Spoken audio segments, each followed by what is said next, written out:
Welcome back to Ghetto Gardening. A few of you may have seen that there has been some destruction and some major setbacks to my garden, but I have a new plan. Because all of my pepper starts died and about half of my tomato starts died, I'm not going to be able to put anything in these beds. So what I decided to do is put some corn on both ends, two different varieties. This variety over here is going to be my normal yellow sweet corn, and down there is going to be my white sweet corn.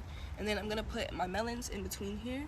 Keep them a little spaced out. I'm gonna do my best, at least try to keep them a foot apart, even though 2 feet apart is more recommended. I don't have all that space, so we'll do with what we can. And this is what I mean by that. This is the corn here. I have it very tightly, and then we're gonna have this sugar baby watermelon here. And because this is a small variety, y'all know sugar babies, they tend to be small. They're like a personal type of watermelon. They're not gonna need as much room as, let's say, a Charleston Gray would need. Down here at this end, we have some more corn, and this is actually the mix of the two. I know they're gonna cross-pollinate, but I honestly don't care at this point. So I'm gonna have my normal block there, a normal block there, and then we'll have this mixed block here.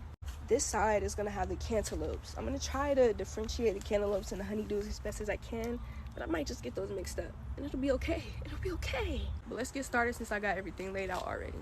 Of course, we gotta start by digging in that soil, and look how good it looks. I've been amending this for months. Mind you, I just put this garden bed in this year. And when I take anything out of pots, I'm always going to press or squeeze on it lightly, or I might even roll it between my hands. This way the soil stops sticking to the sides, and trust me when I say this helps prevent root breakage so freaking much. It's also going to help prevent shock transplant because that block of soil remains intact. That's my lovely learned method, and I usually don't have shock transplant happen to me. So this is sort of the mound shape that I've created, and now that I'm done with these 4, I'm going to do some more over there. Now let's go back to the mounds. As you can see from the first clip I showed, the plant itself is above ground level. So as I'm watering, all of that water is going to trickle down to the bottom of the mound, and this encourages the roots to grow downward. So now as these roots grow downwards into the mound, all around it, and I'm talking the entire circumference, is going to be uptaking way more water than normally. So given that these are heavy water feeders, I find this very important.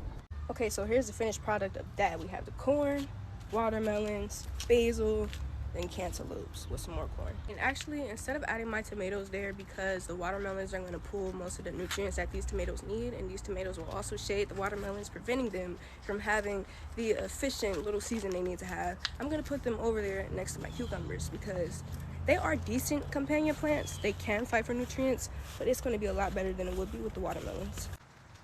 I'm also going to use that as an opportunity to throw the rest of my melons over here, but I have to leave them very spaced out because cucumbers can actually make watermelons taste very bitter. Now I'm going to plant these melons. So mixing with these cucumbers over here, I have some tomatoes, and that's going to go about halfway